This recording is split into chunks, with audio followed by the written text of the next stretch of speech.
Sir கொஞ்சம் friends sir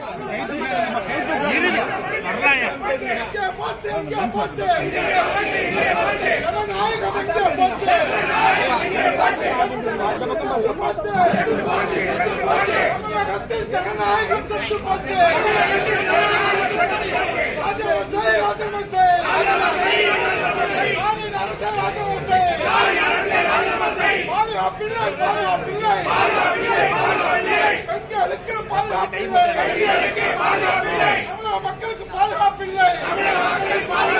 எங்கே போச்சு சட்டம் ஒழுங்கு எங்கே போச்சு? கட்டு போச்சு சட்டம் ஒழுங்கு கட்டு போச்சு. பாதுகாப்பில்லை சட்டம் ஒழுங்கு கட்டு போச்சு.